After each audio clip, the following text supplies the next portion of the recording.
বিখ্যাত দুর্ভিক্ষ দেখা শুরু করেছে, তারপরে 75-এর চেঞ্জটা দেখা শুরু করেছে। ইনসিডেন্টালি আমি তখন ওই ধানমন্ডি 32 নম্বরের কাছেই থাকতাম, 10 মিনিট দূরে, এবং ওই দুপুরবেলা যখন কারফিউ শীতলে আমি গিয়েছিলাম দেখতে, যে এদিকে ট্যাঙ্ক সামনের ভয়তে আগাই নেই। এনিওয়ে, সেটা একটু ভিন্ন ইতিহাস।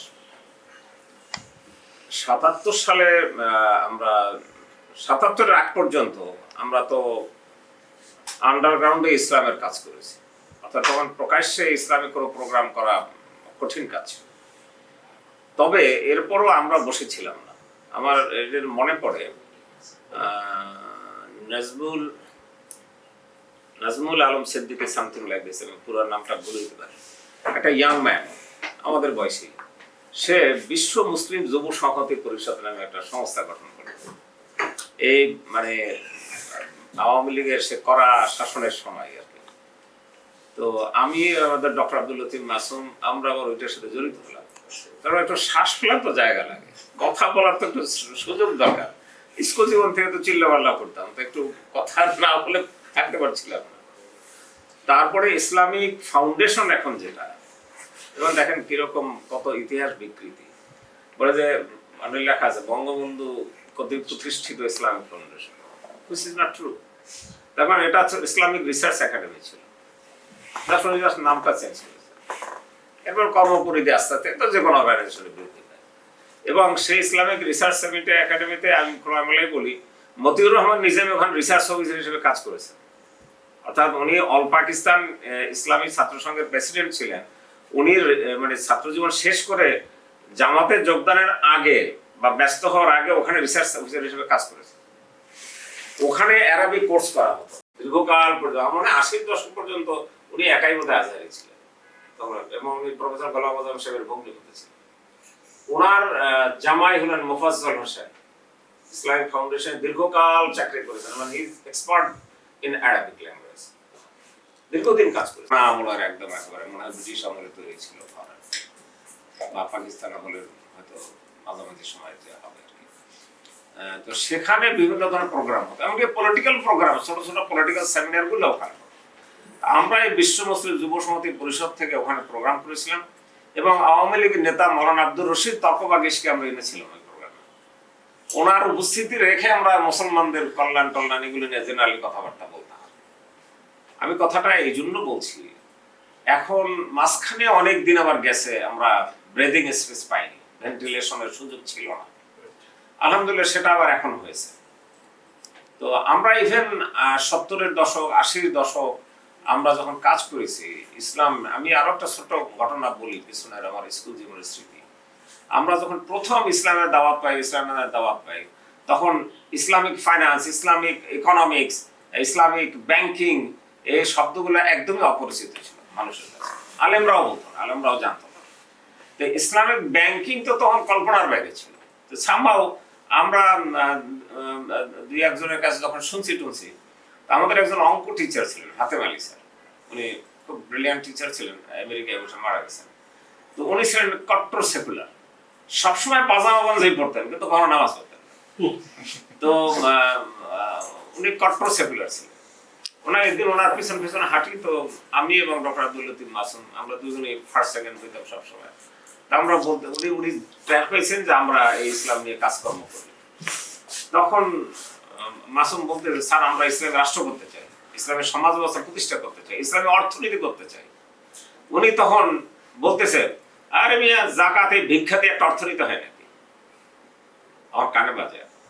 ওনার অর্থাৎ জাকাতকে ওনারা ধরে নিয়েছেন এটা একটা ভিক্ষাবৃত্তি, মানে দান খয়রাত, এবং সেইটা দিয়ে আবার ওরা অর্থনীতি বাড়াতে চায়। ইসলাম ব্যাংকিং তো আরো পরের কথা, আরো দূরের কথা। আমরা 80-র দশক পর্যন্ত ইসলাম ব্যাংকের শব্দটাও জানতাম। সেখানে আলহামদুলিল্লাহ এখানে ইসলামিক ইকোনমিক্স নিয়ে কাজ করার লোক তো খুবই হাতে গোনা কয়েকজন ছিলেন। শাব্দুল হান্নান তার দিক থেকে পায়োনিয়ার, উনি প্রথম এই কাজগুলো এখানে করতেন ইত্যাদি। তারপরে যারা আসছে, রাহান শরীফ ছিলেন ঢাকা ইউনিভার্সিটি ইকোনমিক্সের প্রফেসর, উনি কিছুদিন কাজ করেছেন। প্রফেসর এম এন হুদা যিনি ইসলামের গভর্নর ছিলেন, উনি ইসলামিক ইকোনমিক্স নিয়ে কাজ করেন কিন্তু মুসলিম মাইন্ডেড ছিলেন ইত্যাদি। এরপরে ইকোনমিক্স ডিপার্টমেন্ট থেকে কি আবু হাম্মাদ সাহেব তাও তো রিসেন্ট, তার ওনারও অত ডিটেইল ইসলামিক ফাইন্যান্সের ব্যাপারে অত ডিটেইল নেই, উনি ইকোনমিক্স জানেন বা ওয়েলফেয়ার ইকোনমিক্স ভালো জানেন, এটা ঠিক আছে। উনি আবার আমি ওনার সাথে একত্রে কাজ করেছি, শিল্প ব্যাংকে উনি চেয়ারম্যান ছিলেন, আমি ডাইরেক্টর ছিলাম অনেকদিন। এরপরে এখানে কিছু মানুষের উদ্যোগে, আপনারা নাম জানেন সবাই, তারা ইসলামিক ব্যাংক করার উদ্যোগ নিলেন। এটা ছিল একটা যুগান্তকারী ঘটনা। মানে বাংলাদেশের মতো একটা ডেভেলপিং কান্ট্রি বা আন্ডার ডেভেলপ কান্ট্রি, এখানে বসে ইসলামিক ব্যাংকিং, যেখানে অর্থনীতি এত দুর্বল, কোথায় পাওয়া যাবে এই ইনভেস্টর অমুক তমুক, এবং তখন এখানে কোনো ইসলামিক সোসাইটিও নাই, মানে ইসলামিক সোসাইটি বলতে মানে রাষ্ট্রীয়ভাবে নাই, সেটা বলছি। যে সে সময় এই সাহসটা করার পেছনে উদ্যোগটা কিন্তু এই সাহসটা এনে দিয়েছিলেন প্রেসিডেন্ট জিয়াউর রহমান সংবিধানের 5th অ্যামেন্ডমেন্টের মাধ্যমে, যে সকল কাজের উৎস হবে আল্লাহর প্রতি অবিচল আস্থা ও বিশ্বাস। এইটার কারণে এবং বিসমিল্লাহির রহমানির সংযোজন করলেন, তখন একটা ব্রেদিং স্পেস দারুণভাবে ওপেন হয়ে গেল, এবং সেই সময় বেশ কিছু কাজ হলো। এরপরে দীর্ঘ অনেক বছর চলে গেছে, 30-40 বছর বা ইত্যাদি। আমি তো সরকারি চাকরি করেছি 30 বছর, আর এখানে 15 বছর কাজ করছি, 45 বছর ধরে কাজ করি। এই 15 বছর অ্যাবসলিউটলি ইসলামিক ফাইন্যান্স নিয়ে কাজ করছি। সরকারি চাকরিতে তো এই সুযোগটা ওভাবে পাইনি, সেটা তো জাস্ট চাকরি করেছি, নানা আমি প্রায় 15টা মন্ত্রণালয়ে কাজ করেছি, নানা ধরনের অভিজ্ঞতা হয়েছে, সেটা ভিন্ন কথা। আমি আজকে খুব হ্যাপি ফিল করছি এই জন্যে, ইউ দি ইয়াং ম্যান আর মানে গ্যালাক্সি অফ স্টার্স, যে তোমরা ইসলামিক সোশ্যাল ফাইন্যান্স বা ইসলামিক ফাইন্যান্সের ব্যাপারে তোমরা আগ্রহী হয়ে পড়ছো, এবং বিশেষ করে তোমরা রিসার্চ করতে চাচ্ছ, এবং এটার অ্যাপ্লিকেশনের ব্যাপারেও তোমাদের চিন্তা ভাবনা অলরেডি চলছে। এটা আমি মনে করি আমাদের বাংলাদেশের কনটেক্সটে অত্যন্ত সুখবর। যেমন এই কিছুদিন আগে প্রফেসর মুজাহিদুল ইসলাম সাহেব ইন্তেকাল করেছেন, উনি আমাদের শরীরে পড়েছিলেন, আমার ব্যক্তিগতভাবে আমার খুব ক্লোজ, আমরা এক হলেই থাকতাম, আমার একটু জুনিয়র ছিলেন। তো he was one of the brightest scholar in Islamic social Islamic finance. তো ওনার আমি আশঙ্কা করছিলাম যে ওনার শূন্যস্থানটা কে পূরণ করবে। আমি আশাবাদী হচ্ছি যে তোমরা অনেকে আগ্রহী হচ্ছে, দ্যাট ইজ ভেরি ইম্পর্টেন্ট। তার কারণ এক সময় তো এটাকে বাঁকা চোখেই দেখা হতো, তাই না? এখন গ্লোবাল এটার ভ্যালু আছে, গ্লোবালি এটা। আমি স্যার হচ্ছে যখন এই তুর্কিতে মানে ইসলামিক ইকোনমিক্স নিয়ে পড়তে যাচ্ছি, তখন আমি পরে রাগ করে ওনাকে 5 মিনিট কথা শুনে ইস্তাম্বুলে সাবাদিন ঢাকা ইউনিভার্সিটি আগে ছুটি নিতে হচ্ছে, তো আমি তো অ্যাসিস্ট্যান্ট প্রফেসর হিসেবে আছি, তো আমাকে ছুটি দিচ্ছে না। তুমি ইসলামিক ইকোনমিক্স নিয়ে পড়তে যাও, তুর্কিতে যাওয়া কেন? প্রথম হচ্ছে তুর্কিতে, মানে মানে ঢাকা ইউনিভার্সিটি টিচার হয়েও মানে আমাদেরও যে পরিমাণ ইয়া গেছে। তো এই জিনিসটা তখন আমি ওনারে বললাম যে আপনি স্যার আমার প্রোফাইলটা একটু দেখেন। আমি আমাদের ইয়াংদের মধ্যে P1 র্যাঙ্ক বিজনেস ফ্যাকাল্টিতে, প্রথম পাবলিকেশন ইয়াংদের লাস্ট 10 ইয়ার্স। আমি জোরলক হলে হাউস টিচার হিসেবে টিচার দিন উনি আমাকে দিয়েছে, কিন্তু প্রথম দিন আমার কান্না করাই দিয়েছে ডাক্তারের জন্য।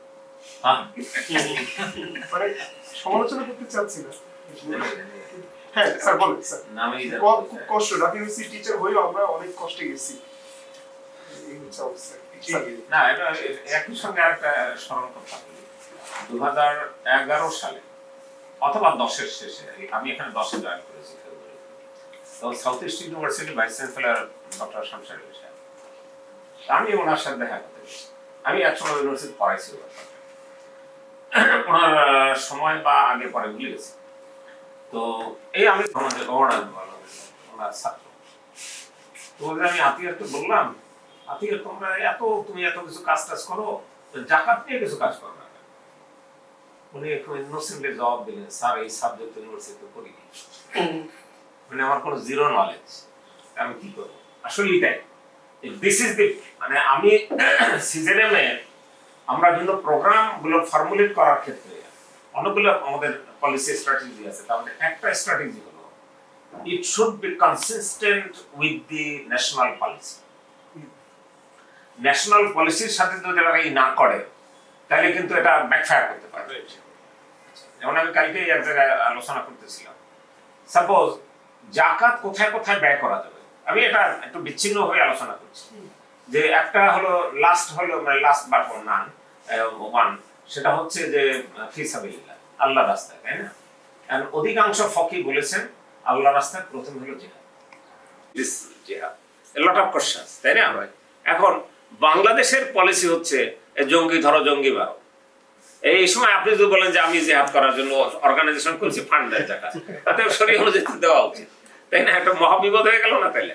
এই জন্য বলছেন ন্যাশনাল পলিসির সাথে এটা অবশ্যই একটা কমেন্সুরেট হতে হবে, এটা গুরুত্বপূর্ণ। এনিওয়ে, আমি যে কথাটা বলতেছিলাম যে আই বিকেম ভেরি হ্যাপি, এবং আমি আরো দেখলাম আরো আমাদের এরকম ছোট ছোট ছোট ছোট বিভিন্ন ধরনের অর্গানাইজেশন বা গ্রুপ গড়ে উঠছে যারা ইসলামিক সোশ্যাল ফাইন্যান্স এবং আরো বিভিন্ন হিউম্যান ওয়েলফেয়ার রিলেটেড বিষয়গুলো নিয়ে কাজ করছে। আমাদের ইয়াংরা অনেক বেশি সচেতন, এবং আমার কাছে মনে হচ্ছে আমাদের সময় যারা আমরা ছাত্র ছিলাম আরো বিভিন্ন, তাদের এত ডাইভার্সিটি ছিল, এত কিছু চিন্তা ছিল না, কারণও ছিল। যেমন একটা উদাহরণ দেই, তোমরা আসলে সারপ্রাইজ হবে, যে তখন বিদেশের সাথে যোগাযোগের জন্য আমাদের মাধ্যম ছিল পেন ফ্রেন্ডশিপ করা। পেন ফ্রেন্ডশিপ আইডিয়া আছে তোমাদের? আছে। আচ্ছা, আমি আমার এক স্যারের ছেলে, খুব মজার কাহিনী, গল্পের মতোই বলি, যেহেতু ফর্মাল ডিসকাশন। আমার স্কুল জীবনে আমার যে টিচার, আমাদের হেডমাস্টার ছিলেন, ওনার সব ছেলেরাই এখন বাইরে। বড় ছেলে আমার এক ব্যাচ জুনিয়র, আমরা ছাত্র জীবনে এক রুমে থাকতাম হোস্টেলে। ও ভালো ফুটবল খেলতো, দেখতে শুনতে একদম বিদেশিদের মধ্যে লম্বা চূড়া, খুব সুন্দর চেহারা, ভালো লেখাপড়ায় ভালো, কোন রকম এসএসসিতে সেকেন্ড ডিভিশন, এইচএসসিতেও সেকেন্ড ডিভিশন। ঢাকায় আমাদের সময়, আমি তো 71-এর 4-এর কথা বলছি, ওয়ার্স্ট সাবজেক্ট ধরা হতো সোশিওলজি, যে কেউ কোথাও চান্স না পেলে সোশিওলজি করে, এমন বাংলাও না, তাই না? বাংলায় কম্পিটিশন করে ঢুকতে হতো, সোশিওলজিতে কম্পিটিশন ছিল না। এবং শেখ মুজিবের ছেলে শেখ কামাল ওই ডিপার্টমেন্টের ছাত্র ছিল, বুঝতে পারে।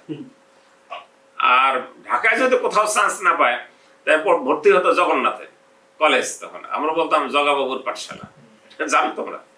শুনছো? যারা একটু সিনিয়র, একটু মোটামুটি জানে। এনিওয়ে, তো কি বলতেছিলাম? তো সে ও এসে ভর্তি হলো, তারপরে সে এসএম হলে সিট নিল, এসএম হলে পাশে ব্রিটিশ কাউন্সিল। ওর স্বপ্ন হলে বিদেশে যাবে, এবং সে একটু ফাটুসফুটি ইংলিশ বলার চেষ্টা করতো। তো আমাদের বন্ধু আব্দুল লতিফ মাসুম করে যোগ করে বলতো বাঙালি ফরেনার। কিন্তু দেখেন, মানুষ যদি লেগে থাকে তাহলে যে সফলতা আসে, তাই এই কাহিনীটাই আমি বলতে যাচ্ছি। ও করলো কি, ব্রিটিশ কাউন্সিলে যে বিভিন্ন দেশে ফ্রেন্ডশিপ করতো, লেখা শুরু করলো, করতে করতে সুইজারল্যান্ডের একটা মেয়ে সাড়া দিয়েছে, এবং ওর সাথে ভালো যোগাযোগ, চিঠিপত্র আনন্দের ইত্যাদি ইত্যাদি। এবং এক পর্যায়ে মেয়েটা বাংলাদেশে বেড়াতে আসলো। বরিশাল যাওয়ার রোড ছিল না, লঞ্চে দোতলা বরিশাল পর্যন্ত, বরিশাল থেকে পটুয়াখালী, পটুয়াখালী থেকে গলাচিপা, এবং সেটা একতলা লঞ্চ। আমরা বরিশাল থেকে যদি সকালে উঠতাম, সন্ধ্যায় যে পটুয়াখালী বসতাম, ওখান থেকে আরো 4-5 ঘন্টা পরে গলাচিপা। সে কঠিন কাজ, সেই মেয়ে সেই গলাচিপে গিয়েছে। ওরা কত স্ট্যামিনা তাদের, চিন্তা করা যায়। কিন্তু নাথিং, কি বলে, আনপ্লেজেন্ট কোনো কিছু ছিল না, নর্মাল ভদ্রতা, জাস্ট ফ্রেন্ডলি আছে। ও আসে বেড়াইতে গেছে, যাওয়ার সময় ওকে বলেছে যে তুমি যদি সুইজারল্যান্ডে যেতে চাও, I will help you. She really helped. তো ও তারপরে এক পর্যায়ে দেখি ঠিকই সুইজারল্যান্ডে এসে চলে গেল। আমরা তো আশ্চর্য তাকাই রইলাম, আমরা ইউনিভার্সিটিতে ফার্স্ট হয়ে, সেকেন্ড হয়ে, ভালো রেজাল্ট করে, আমাদের কিছুই নাই, ও ভর্তি থেকে চলে গেল আর কি। এবং বিলিভ মি, ওখানে যে সে লেখাপড়া করে পরে সুইস ব্যাংকে চাকরি পেয়েছে, এবং পরে রাশিয়ার তাশখন্দে একটা মেয়েকে বিয়ে করেছে, সেখানে 2 ছেলে আছে। আমি আবার সুইজারল্যান্ডে গেছি, পরে আমি গেছি জেনেভায়, ও জুরিখে। আমাকে বলো যে আপনি চলে আসেন, আমি ট্রেনে করে গেছি, খুব ভালো। এবং সে তখন একটা সুইস ব্যাংকের ম্যানেজার, একটা ব্রাঞ্চ। চিন্তা করা যায় তো কোথায় ছিল আর কোথায় চলে গেল। তো আমি বলছি যে ওই সময় তোমাদের, এখন তোমাদের সৌভাগ্য যে এখন window is open, window of knowledge, এটা একদম ওপেন। এটা তোমাদের জন্য একটা বিরাট ব্লেসিংস, এটা চিন্তার বাইরে, এটা করা যায় না, তাই না? আগে তো একটা প্রবন্ধ লিখতে হলে লাইব্রেরিতে যেতে হতো, এখন লাইব্রেরিতে যাওয়া লাগে না, ইন্টারনেটে সার্চ করলে বহু কিছু পাওয়া যায়, এটা শেষ করা যায় না। আমি এই গত 2 দিন ধরে অ্যাডমিনিস্ট্রেটিভ রিফর্ম নিয়ে একটু চেষ্টা করেছিলাম, আমার পিএইচডি এইটার উপরে। তো দেখলাম যে মানে আমি পরে গুলোতে পারি না, এত পাওয়া যায়। But we are more blessed. কিভাবে? আমরা হারিকেনে লেখাপড়া করেছি, এখন আবার ইন্টারনেটের যুগে আছে। আমরাও করেছি। আমরা মোটামুটি আর কি স্যার ইন বিটুইন আমরা আরো বেশি। আমি আমার বাড়ি থেকে আমি 2টা বড় নদী পার হয়ে স্কুলে যেতাম। একটা নদী 3 মাইল চওড়া ছিল। আমি ভয় পেতাম নদীর নদীতে যেতে, তাই না? এবং ওখানে বিদ্যুৎ ছিলই না, বিদ্যুৎ বলে কিছুই ছিল না। কিন্তু এনিওয়ে, এই জন্য বলছি যে আমাদের জেনারেশন সবচেয়ে বেশি ব্লেসড, কারণ দুটারই হাওয়া পেয়েছে। তোমরা তো আলহামদুলিল্লাহ আরো অনেকদিন বাঁচবে এবং আরো অনেক কিছু দেখবে, আমরা সেটা দেখতে পাবো। উই আর ব্লেসড স্যার, আমরা আপনাদের এখনো পাচ্ছি আর কি। that's our এখন আমি 2009 যখন নতুন আওয়ামী লীগ গভর্নমেন্ট আসলো, আমি তখন secretary water resource ministry SME ফাউন্ডেশনের এমডি। তো ওএসডি করে দিল। ওএসডি করে দেওয়ার পরে ভাবলাম যে যাক, একদিক দিয়ে আমি খুশি হয়েছি আল্লাহর পরে যে এখন একটু লেখাপড়া করার সুযোগ পাবো। আসলে বেশ কিছু লেখাপড়া করেছি, অনেক ঘটনা আছে, সেগুলো আমি যাবো না সেদিকে। তো এরপরে 1 বছর আমি অপেক্ষা করলাম, বেতন, বাড়ি, সব গাড়ি, সবকিছুই ছিল। কিন্তু আমি বললাম যে বসে বসে খাবো, এটা কেমন কথা, আমার খারাপ লাগছিল। তার মানে আমি ভাবলাম যে এদের সরকারি সেক্টরে কাজ করেছি, একটু বেসরকারি সেক্টর সম্পর্কে আইডিয়া নেওয়া দরকার। তো বাট আমার কাছে বিভিন্ন অফার ছিল, কিন্তু আমি তখন প্রতি বছর আমি সৌদি আরব যাইতাম আমার একটু চিকিৎসা সংক্রান্ত কাজে। তো আল্লাহর কাছে কাবা শরীফে বললাম যে আল্লাহ, আমার তো রুটি রুজিও দরকার, কিন্তু আমি এমন কাজ চাই যেটা এটা ইবাদত বটে। বিলিভ মি, এরপরে এই দেশে আসার পরে সিজনের আমার হয়ে গেছে, আমি 15 বছর ধরে খাই আছি। তো আল্লাহ তাআলার অসীম রহমত। এখন এখানে আসার পরে ইসলামিক সোশ্যাল ফাইন্যান্স বা জাকাত নিয়ে অনেক কাজ করার পাশাপাশি অন্যান্য অনেক বিষয় তো স্বাভাবিকভাবেই চিন্তায় আসে বা আমাদের যাদের সাথে যোগাযোগ হচ্ছে।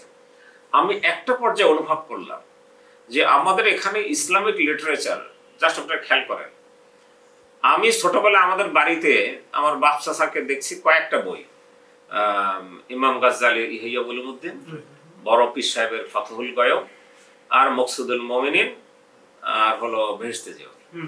এই বইগুলোই পেয়েছে, এছাড়া আর কোনো বই আমাদের দেখিনি। এরপরে আমি যখন স্কুলে পড়ি তখন পটুয়াখালী শহরে এসে একটা বড় লাইব্রেরি ছিল, দুইটাই। তা আমি লাইব্রেরিতে তাকাই থাকতাম যে কি কি বই আছে। বিলিভ মি, ইসলামী বইয়ের মধ্যে বিশ্বনবী গোলাম মোস্তফার লেখা বিশ্বনবী আছে, ওইটাই পাইছে। এছাড়া আর কোনো বইপত্র তেমন একটা ছিল না বললেই চলে, এগুলো উল্লেখ করার মতো না। But you see, nobody knows. আমরা 71 এর আগে অনেকে বলেছি যে বাংলাদেশ মানে স্বাধীন হলে ইসলাম ধ্বংস হয়ে যাবে, আল্লাহ নোজ বেস্ট। কিন্তু এখন দেখা যায় যে বাংলাদেশ সরকার ইসলাম ফ্লারিশ করেছে। আমি একটা দিকের কথা বলি যে পাবলিকেশন, ইসলামিক ফাউন্ডেশন অসাধারণ কাজ করেছে, অসাধারণ।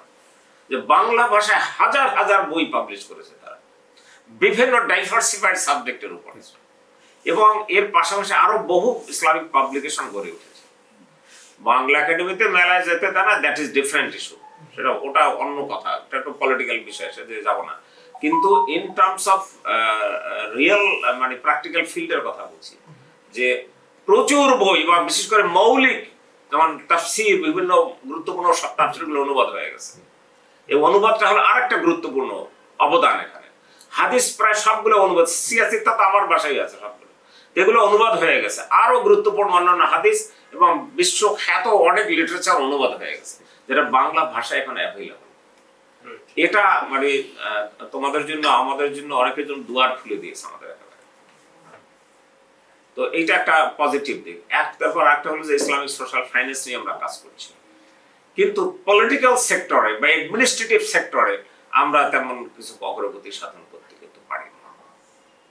তো সেটা ভিন্ন ইস্যু, অন্যদিকে যাবো। আমরা তবে এই দুটা কিন্তু গুরুত্বপূর্ণ। আর একটা এখন আমি যেটা ফিল করতেছি, এই ইসলামিক সোশ্যাল ফাইন্যান্স, এটা মানে জাকাত এন্ড আদার্স, জাকাত সাদাকা বলে সবটাই কভার করে।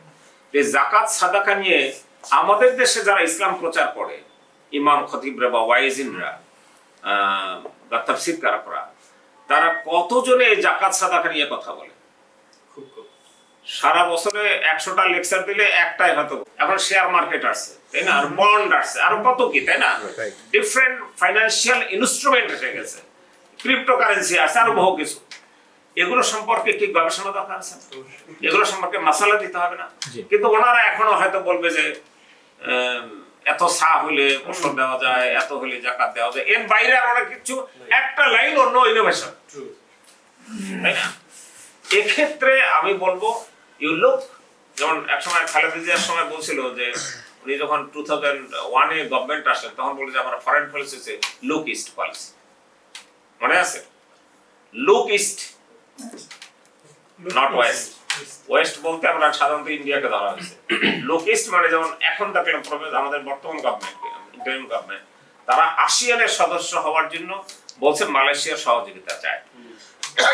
তো মালয়েশিয়ার সহযোগিতা পাবি, আমার ইব্রাহিম প্রফেসর ইউনুস সাহেবের পার্সোনাল ফ্রেন্ড, আর সে তো আমরা জানি সবাই।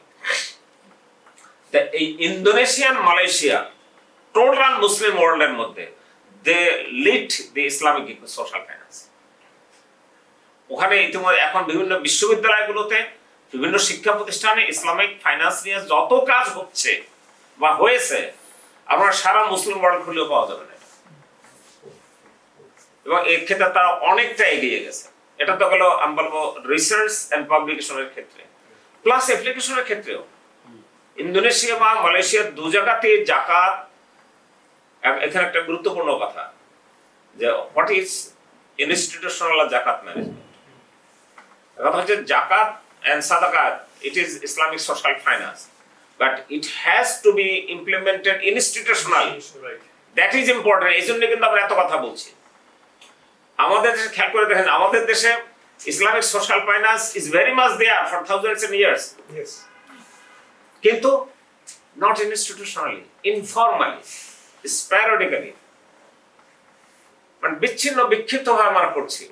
যেমন এই যে আপনি খেয়াল করেন, পীর সাহেবরা বা আমাদের উলেমারা অনেকেই বিভিন্ন হাফিজ মাদ্রাসা চালায়, আলিয়া মাদ্রাসা চালায়, কওমি মাদ্রাসা চালায়, এতিমখানা এর মধ্যে অধিকাংশ একটা গুরুত্বপূর্ণ, এবং হাজার হাজার এতিম এই মাদ্রাসাগুলোতে পড়ে। আমি কালকে রাতে একটা জায়গায় আমরা কয়েকজন গুরুত্বপূর্ণ আলোচনা করছিলাম, আমি নামটা লিখে নিয়ে আসছি, আমার কাছে এই মুহূর্তে নাই, যে এক ভদ্রলোক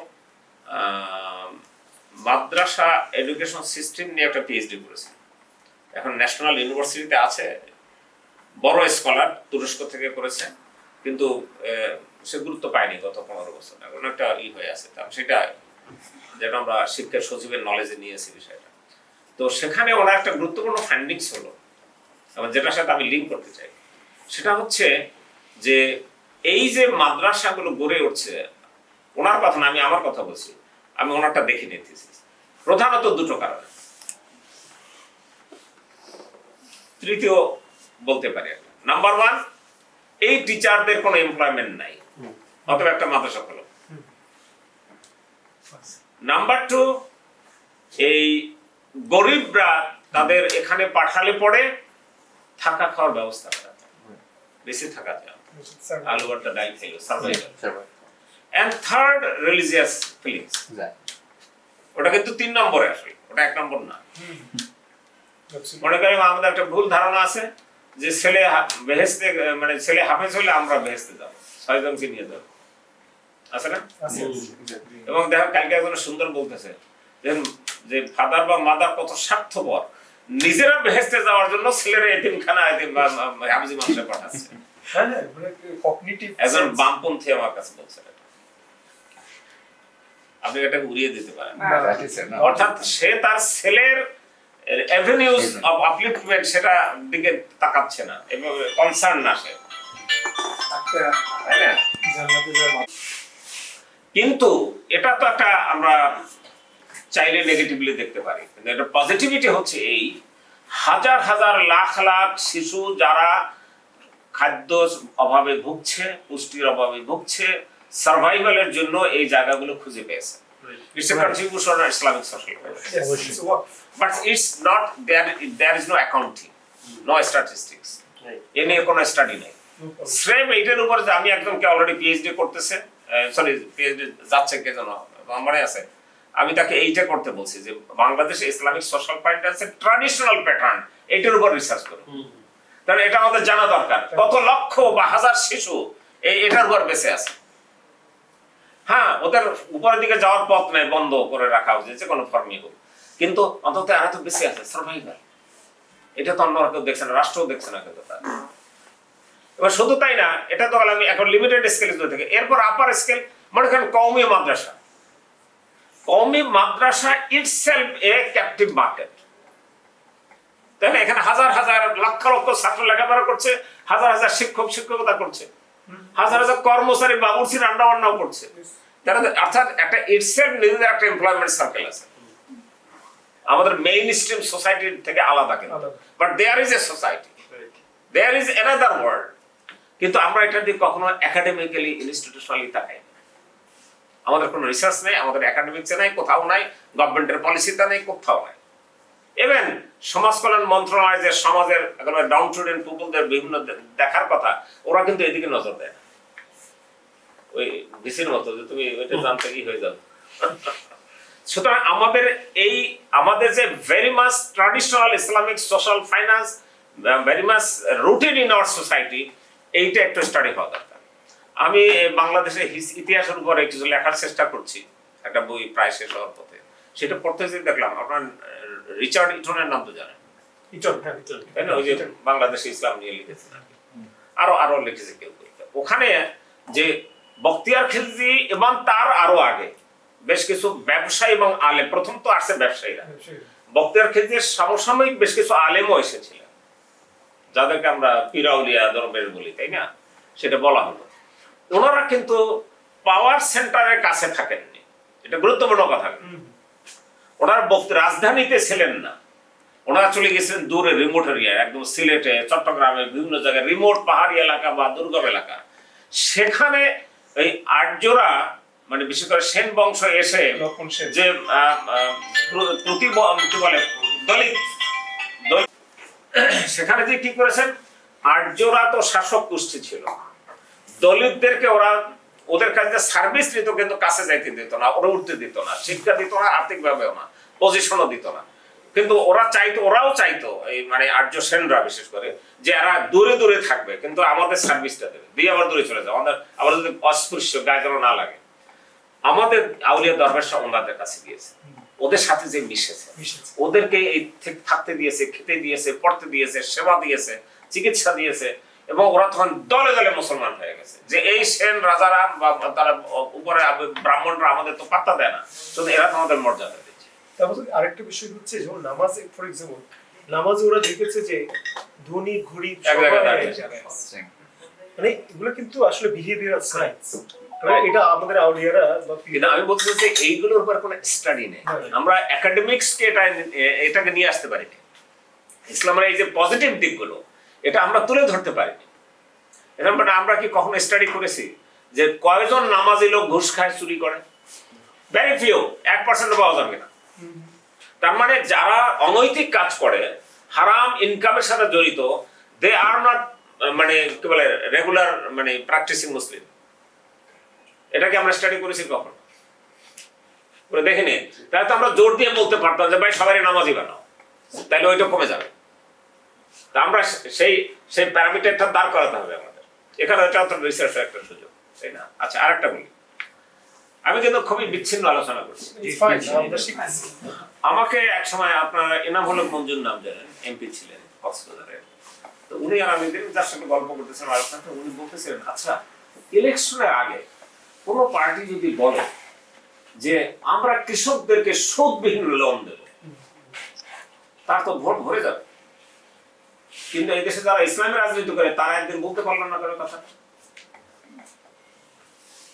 আমি তো হচ্ছে নেক্সট ইলেকশনে যারা আমি পরামর্শ দেব, এবং আমি এই সিজনের কথা বলছি। আমরা জাকাত, ওসর, সাদাকা নিয়ে কাজ করছি। আমরা এখন কর্জে হাসানা ইন্ট্রোডিউস করেছি। আব্দুল হান্নান স্যার বারবার আমাকে বলছে, আইয়ুব তুমি এইটার উপর গুরুত্ব দাও। উনি কিন্তু 9 দিগন্তের সিরিজ লিখেছিল না। আমরা পরীক্ষামূলক ভাবে একটা টার্গেট নিলাম। আমরা দেখি যে আমরা শাহরিয়ারের প্রজেক্টে 500 ফ্যামিলি যেখানে তুমি কি সাদাত কর্নেল হাসান আলোচনা করছো? না এখনো কিন্তু আচ্ছা, আসে নাই।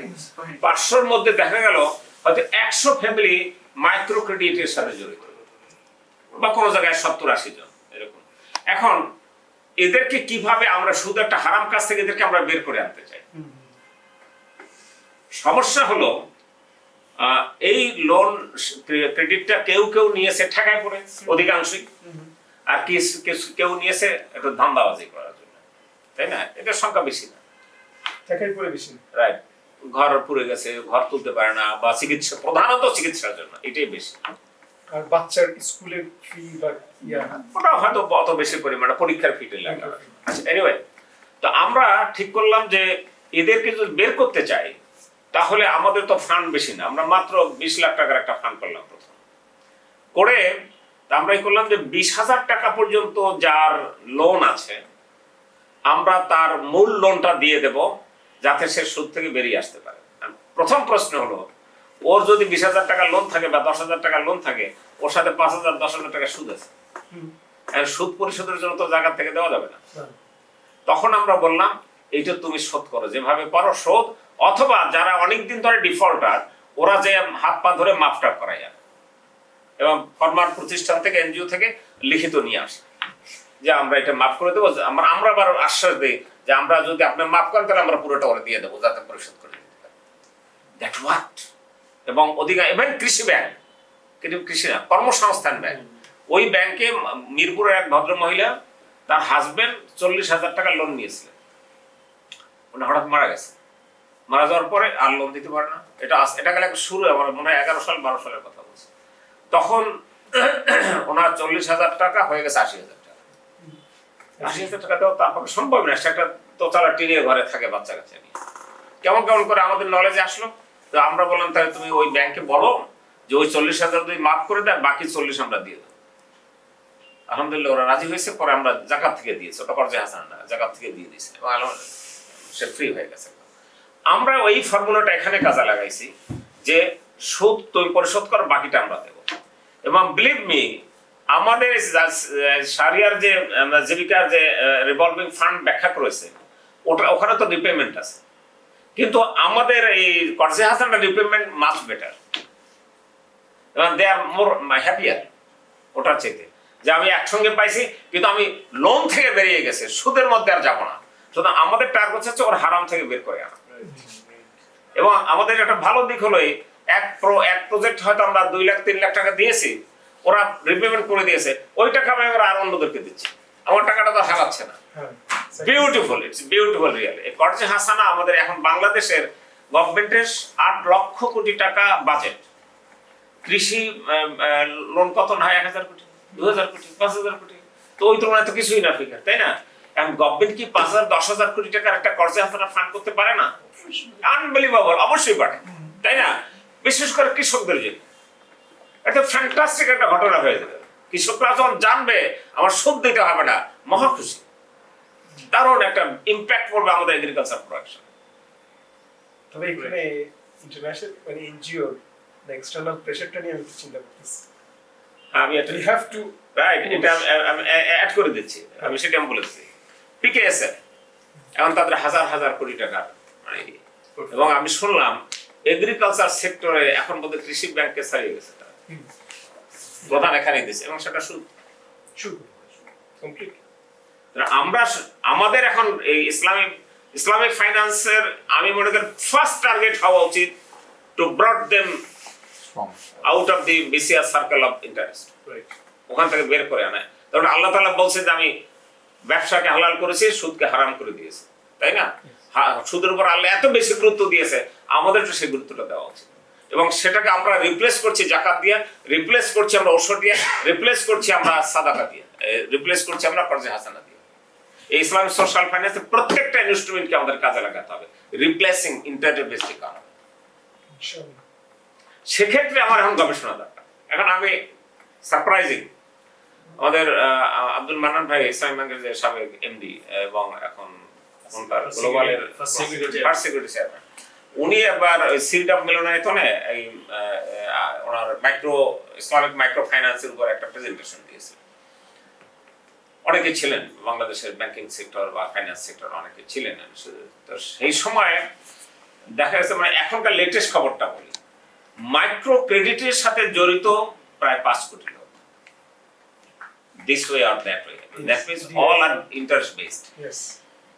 Whereas Islamic microfinance এর সাথে particularly RDS এবং আরো কিছু কিছু আছে ছোটখাটো, সব মিলে 1 কোটিও নয়, মেবি হয়তো একটু আরো কম, তাই না?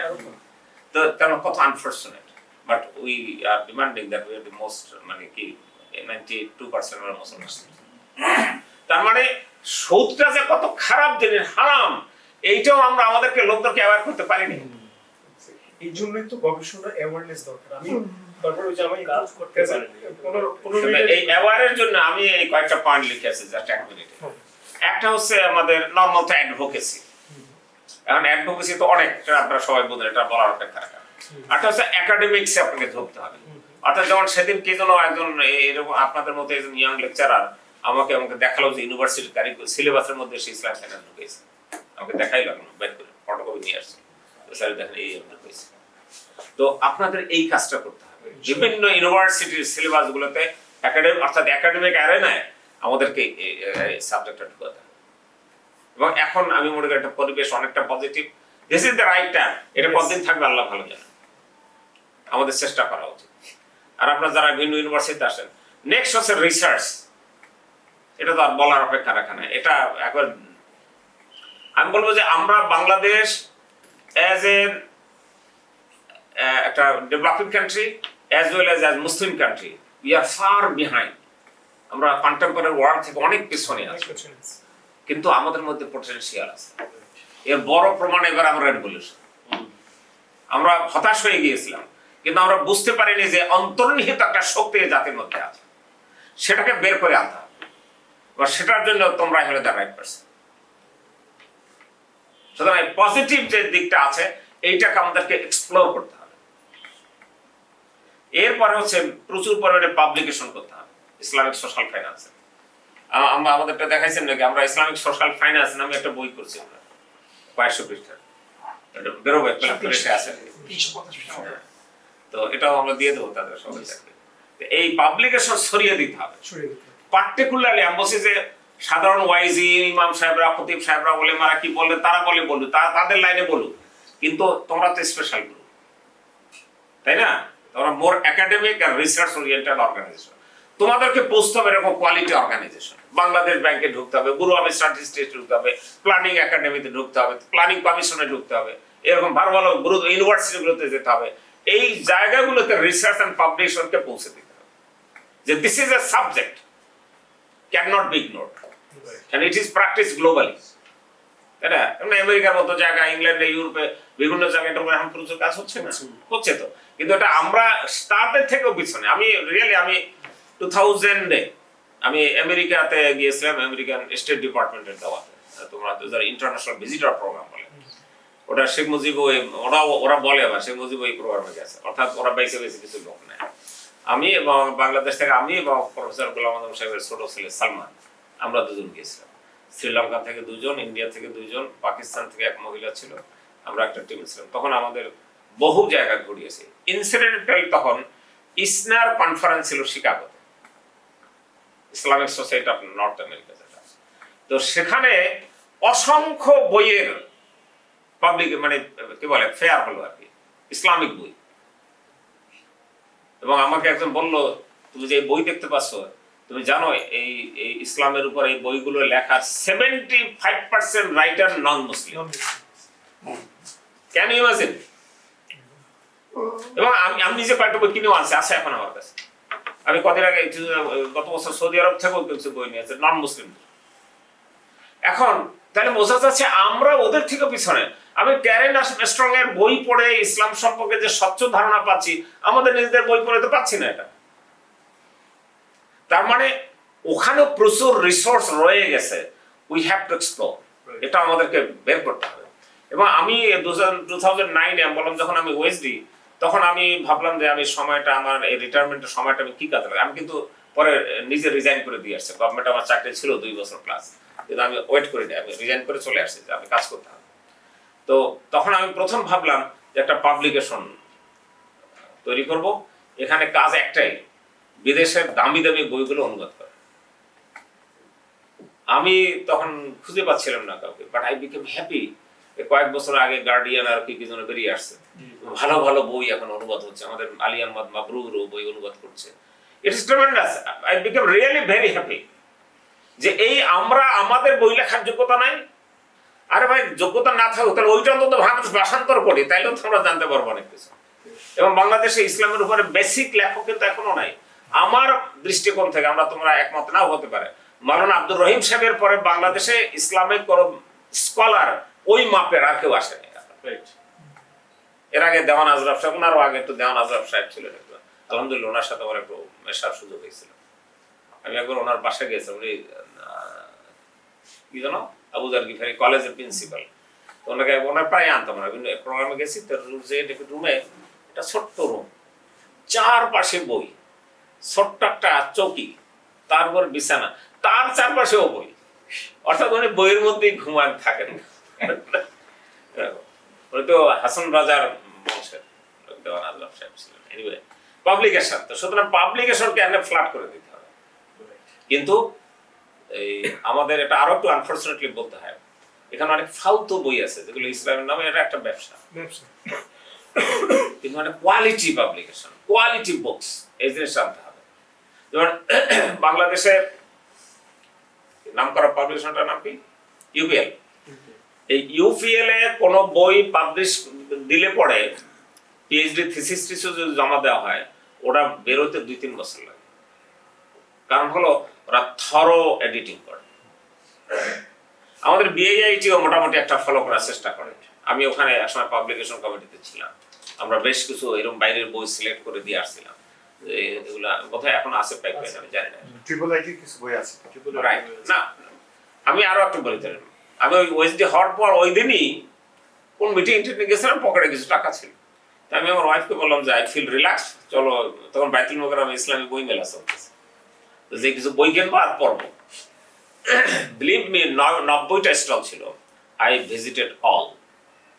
কিন্তু বই কেনার জন্য বিআইআইটি ছাড়া আর কোনো জায়গায় আমি একটা বই আমাকে অ্যাট্রাক্ট করে। আই এম সরি, তখন বিআইআইটি থেকে কয়েকটা বই কিনলাম। ইসলাম ফাউন্ডেশনও গেলাম, ওখানে আবার যা চাইলাম সেটা ভার নাই, শেষ হয়ে গেছে, একটা পছন্দ হয়েছিল। এখন আমাদের পাবলিকেশনে এটাকে দারুণ গুরুত্ব দিতে হবে। এবং ইসলামিক সোশ্যাল ফাইন্যান্স অন্যদেরটা বাদ, অন্য যা যারটা করুক সে, কিন্তু তোমাদেরকে ইসলামিক সোশ্যাল ফাইন্যান্স নিয়ে পাবলিকেশন বাড়িয়ে দিতে হবে। প্রফেসরদের কাছে, ইউনিভার্সিটির গবেষকদের কাছে, টিচারদের কাছে পৌঁছে দিতে হবে। আমরা এরকম কিছু উদ্যোগ নিয়েছি, আমরা চেষ্টা করছি। যেমন এর মধ্যে এই যে পটেনশিয়াল অফ জাকাত, এটা হয়তো তোমরা শুনেছো, যে 2008 সালে ডক্টর কবির হাসান উনি একটা সেকেন্ডারি সোর্স থেকে একটা স্টাডি করেছিলেন। তখন ওনাদের ফাইন্ডিং ছিল বাংলাদেশে যদি গভর্নমেন্ট জাকাত আদায় করে তাহলে 25 থেকে 30,000 কোটি টাকা পার ইয়ার ওঠা যাবে 2008-এ। 2022-এ আমরা ওনাকে দায়িত্ব নিলাম যে আপনি এইটাই আবার এখন আপডেট করে দিতেন নতুন করে। মানে he did it with some of other researchers, এবং ওনাদের এখনকার ফাইন্ডিংস হলো 86,000 কোটি টাকা, excluding gold, gold jewellery and cash টাকা। তার মানে it is more than 1 lakh crore, 1.25 lakh crore হয়ে যাবে। তখন আপনি গোল্ডের হিসাব তো পাবেন না, ক্যাশ টাকা ওকে বলবেন না। ও সে যেটা পেয়েছে একদমই ফর্মাল, যেমন উনি বাংলাদেশ ব্যাংকের স্ট্যাটিস্টিক্স, বিভিন্ন ব্যাংকের অ্যানুয়াল রিপোর্ট, স্ট্যাটিস্টিক্স ডিপার্টমেন্টের রিপোর্ট, এই সেন্সাস, এই সমস্ত বিষয়গুলো দিয়ে কিন্তু উনি বলেছেন। তো সুতরাং এই যে একটা হিডেন রিসোর্স, ট্রেজার বাংলাদেশের মাটিতে পড়ে আছে, সিজেডএম এর অন্যতম একটা স্ট্রেংথ কিন্তু এটাই। আমরা দেখতে পাচ্ছি এই মাটিতে 1 লাখ কোটি টাকা জাকাত সম্ভাবনা পড়ে আছে, আমি এখান থেকে এক্সট্রাক্ট করতে পারছি না, আমি কেন বিদেশের দিকে তাকাবো? ফরেন এইড পাওয়ার জন্য আমি কেন অতি উৎসাহী হবো? কোনো দরকার নেই, তো এই মাটিতে আছে। আমার president Ziaur Rahman is the first man যিনি বলছেন money is no problem, it's really fact. এবং সিজেডএম আলহামদুলিল্লাহ এটা আমরা প্রমাণ করে দিই, মানি ইজ নো প্রবলেম। আলহামদুলিল্লাহ এই 15 বছর আমাদের একটি প্রজেক্ট ফ্লপ করেনি যে টাকা নেই। কোনো ডোনারের সাথে কিছু প্রবলেম হচ্ছে, সেটা দ্যাট ইজ ডিফারেন্ট থিং। কিন্তু আমাদের একজন, আমাদের এখন 300-র মতো ম্যান পাওয়ার, একজন ম্যান পাওয়ার আমরা ছাঁটাই করিনি যে প্রজেক্ট শেষ। অর্থাৎ একটা পর একটা আমার কাজ রোল হতেই ছিল। ইসলামিক সোশ্যাল ফাইন্যান্স এটা আরেকটা কিন্তু স্ট্রাক এই সোসাইটিতে আছে, বাট আপনার ক্যাপাসিটি কতটুকু আছে এটা এক্সট্রাক্ট করার, it depends on you. But এই এক্সট্রাক্ট করার ক্ষেত্রে সবচেয়ে প্রথম বাধাটা হলো ট্রাস্ট। ইসলামিক সোশ্যাল ফাইন্যান্সে ট্রাস্ট একটা দারুণ গুরুত্বপূর্ণ জিনিস, ট্রাস্ট এন্ড আমানা। তার কারণ আমাদের সোসাইটি নানা যে নেগেটিভিটি যেগুলো আছে তার মধ্যে একটা হচ্ছে আমরা কেউ কেউ বিশ্বাস করি না, এবং বিশ্বাস করার কারণও নাই, কারণ সবাই টাকা বেড়ে দেয়, সম্পদ না তাই না, গ্রামে গঞ্জে আইল ফেলে, তাই না, আর মানে ওজনে কম দেয়, মানে আল্লাহ তাআলা যেগুলো হারাম করেছেন সবগুলো আমরা নির্দ্বিধায় এবং ফ্রেন্ডলি ভাবে করি আমরা, তাই না। তো সুতরাং এখানে আস্থার সংকট বাংলাদেশের কনটেক্সটে, আস্থার সংকটটা একটা গুরুত্বপূর্ণ বিষয়।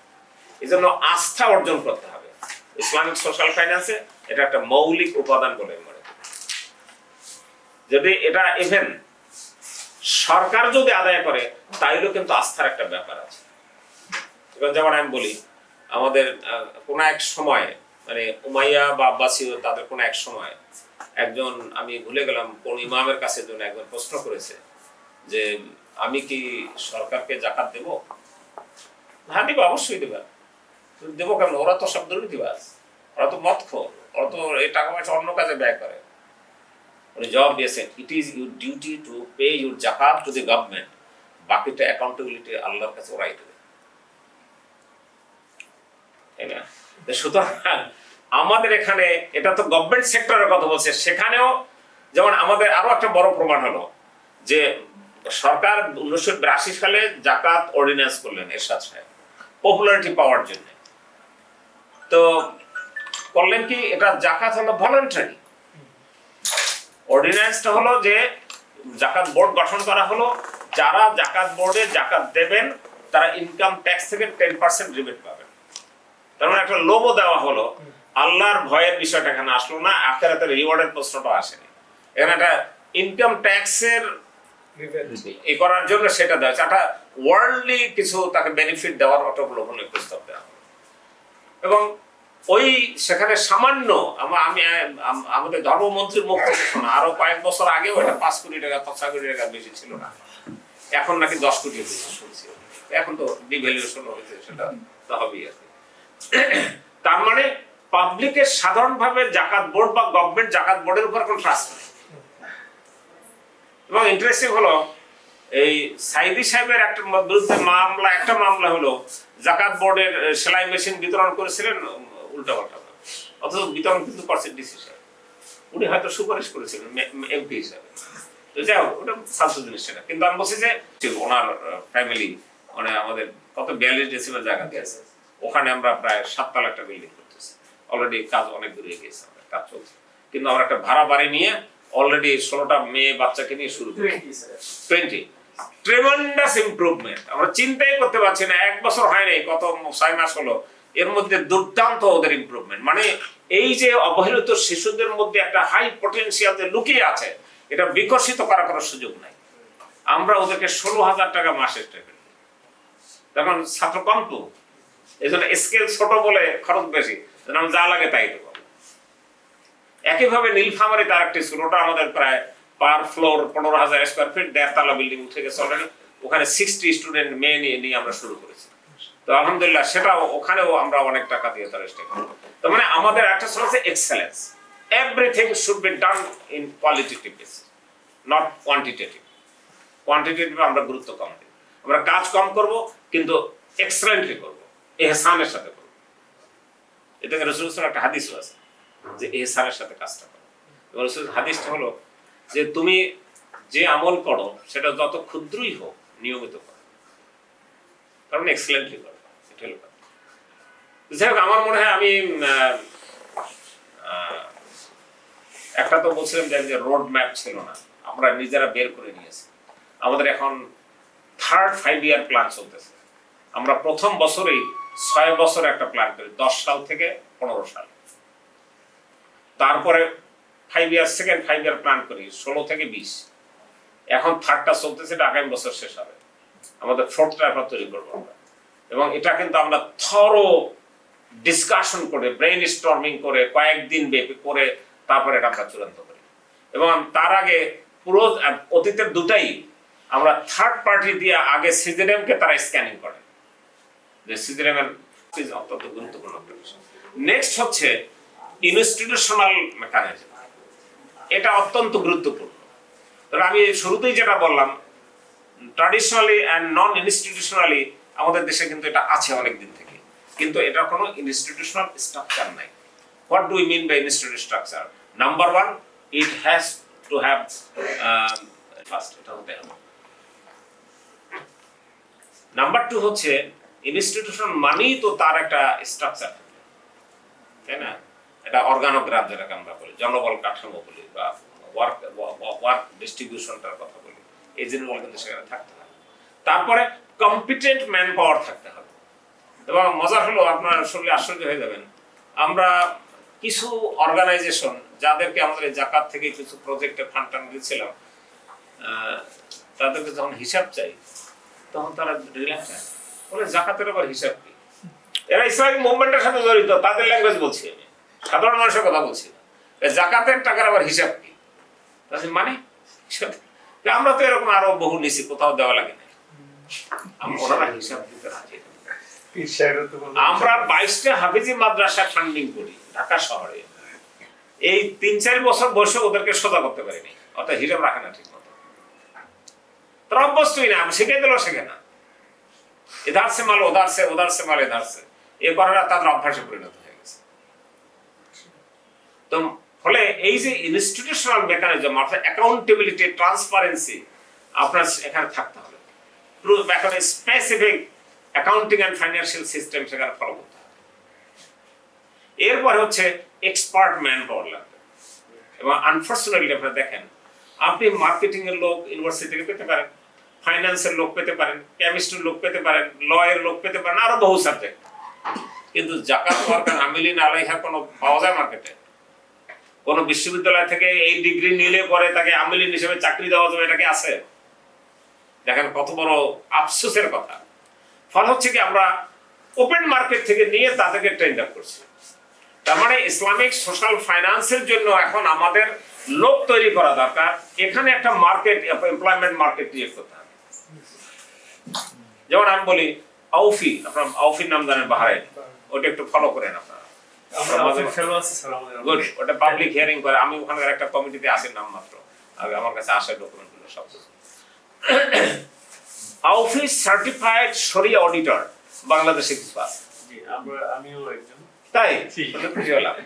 আমাদের এখানে নরমাল অডিটর আছে, কমার্শিয়াল অডিটর, আবার 2 জন শরিয়া অডিটর আছে, ওনা আবার আউফি সার্টিফাইড। তো এই আউফি সার্টিফাইড শরিয়া অডিটর আমাদের বাড়িয়ে দিতে হবে। এবং বিভিন্ন এই যে অ্যাডভোকেসির মধ্যে জানতে হবে, যেমন আলহামদুলিল্লাহ ভালো খবর হলো, কিছু কিছু বিজনেস হাউস তারা শরিয়া বোর্ড গঠন করছে।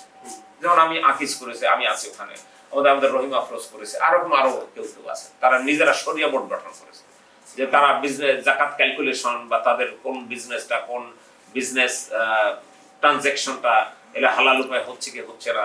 অনেকে ট্র্যাডিশনাল ব্যাংক থেকে ইসলামিক ব্যাংকিং আসতে চান, এই জন্য কনসালটেন্সি দরকার, নানাবিধ বিষয় আছে। কিন্তু অর্থাৎ এটাও অ্যাডভোকেসির একটা পার্ট, যে সবাই তো বলে ইসলামিক ফাইন্যান্সে আসে, ইসলামিক বিজনেস করার জন্য শরিয়াটা দেখতে হবে। এরপরে হলো যে এই ট্রেন্ড আপ ম্যান পাওয়ার তো বললামই, এখন আমাদের ট্রেনারও দরকার, আমরা ট্রেনারের অভাব বোধ করছি। তাই এই জিএস আইএসএফ আপনারা যদি এটা করতে পারেন, আমরা যেমন ওনাদের আইএসএফ এর মাধ্যমে আমরা লোক তৈরি করার চেষ্টা করছি, আমাদের মার্কেটে যেন এটা অ্যাভেলেবল হয়। এবং অমুক ইনস্টিটিউশন থেকে সার্টিফিকেট আছে, এটা দেখলে পরে যে কোনো ইসলামিক ব্যাংক বা ইন্স্যুরেন্স বা ইসলামিক সোশ্যাল ফাইন্যান্স প্রতিষ্ঠান সেগুলো কনফিডেন্ট হয় যে ওকে নেওয়া যায়। সাপোজ যদি আইআইইউএম থেকে কোনো ইসলামিক সাবজেক্ট ও ইসলামিক ফাইন্যান্স করে, আমরা কিন্তু চোখ বুঝে তাকে ই করব, তাই না, স্পেস দেব, তাই না? তো বাংলাদেশে কিন্তু এরকম ক্রেডিবল করার অর্গানাইজেশন নাই, রাইট? আমাদের ইসলামিক ইকোনমিক রিসার্চ ব্যুরো এর পিছনে যারা অবদান রেখে গেছেন, আল্লাহ তাআলা তাদেরকে পুরস্কার দেব, কিন্তু ওই মাপে আমাদের আমরা কিছু আউটপুট পাইনি খুব একটা, তাই না? কিছু পাবলিকেশন ছোটখাটো হয়েছে, কিছু সেমিনার টেমিনার হয়েছে, দ্যাটস নট এনাফ। আমাদের আরো অনেক উপরে হাইটে যেতে হবে। এনসিএফ আছে না, এনসিএফ স্টাইলের প্রতিষ্ঠান এই জিএসআইএস হতে হবে। উই আর ট্রাইং, আমরা let us go hand in hand, ইনশাআল্লাহ। আমার একটা আইডিয়া আছে Very good. আমার একটা আইডিয়া আছে আচ্ছা। এরপরে আরেকটা হচ্ছে যে শরিয়া কমপ্লায়েন্স। এটা কিন্তু যে একটু আগে যেটা বলেন যে শরিয়া বোর্ড, কিন্তু জিএসএআইএস তো আমরা তো অলরেডি বলেছি এটা একটা অন্যতম প্যারামিটার এই সেক্টরে কাজ করার জন্য। কারণ নানা ধরনের কমপ্লেক্সিটি আছে, নানা ধরনের ইস্যু আছে, নানা ধরনের কোশ্চেন আছে। এই জিনিসগুলো সলভ করার জন্য লোকেরা যেন একটা ডিপেন্ডেবল প্রতিষ্ঠান পায়, যে আমি আইএসএফ এ যাচ্ছি বা আইএসএফ জিএসআইএস এ যাই, ওখানে গেলে আমি সমস্যা পেয়ে যাবো। এবং এটা যে প্রয়োজন এই জিনিসটা মানুষকে বোঝাতে হবে। আর একটা হলো সাস্টেইনেবিলিটি। ইনস্টিটিউশনাল যেগুলো মেকানিজম, সেখানে সাস্টেইনেবিলিটির দিকটাকে লক্ষ্য করা হয়। যেমন আমরা ওই যে এতিমখানায় বাচ্চাদের হয়তো খাওয়ায় বা হাবিজি পড়ায়, but it's not sustainable. Just কিছুদিন খাইয়ে পরে বসে থাকছে, কিন্তু ওর জীবনে উপর ওঠার সিঁড়ি নাই, তাই না? অথবা যারা শাড়ি লুঙ্গি বিতরণ করছে প্রতি বছর, শাড়ি লুঙ্গির তো কোনো ইম্প্যাক্ট নাই। একজন মহিলাকে যদি আমি 20 বছর প্রতি বছর 2টা শাড়ি দেই, ওর জীবন পাল্টাবে? কিছু হবে না। অর্থাৎ যেটা সাস্টেইনেবল প্রোগ্রাম প্রজেক্ট ডেভেলপ করতে হবে ওদের জন্য। আইজিএ ইনকাম জেনারেটিং অ্যাক্টিভিটি বা লাইভলিহুডটা এটা সাস্টেইনেবল হতে হবে in the Islamic framework with the support of Islamic social finance.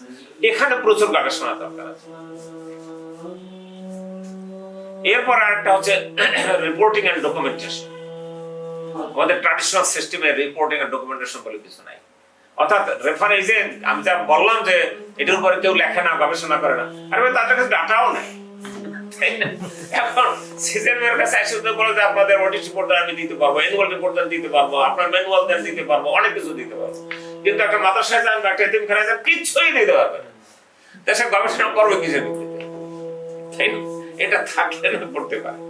কিন্তু আপনি দেখেন এনজিও গুলো সবার কিন্তু আছে ডকুমেন্টেশন, রাইট। যে কারণে তারা বিদেশিদের ফরেন এইড পায়, তারা এই সমস্ত ফর্মালিটি কমপ্লাই করতে পারে। তা আমাদের এই যে সেক্টর অবহেলিত, তারা জানে, তাদের দোষ না, তারা জানে না, শেখায়নি কেউ।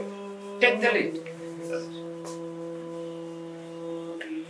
আরেকটা হচ্ছে আমি যেটা মনে করি যে আমরা এই সিজনে আমি শুরু থেকে কাজ করতে যে সবচেয়ে প্রথম যে কঠিন পরীক্ষার মধ্যে করেছিলাম, আমি বলতে গেলে একা আমাদের জুনায়েদ মাসরুর খান আমার সাথে ছিল, আর ফাহমি আছে, ফাহমি এখন কানাডায় পিএইচডি করে শেষ করেছে।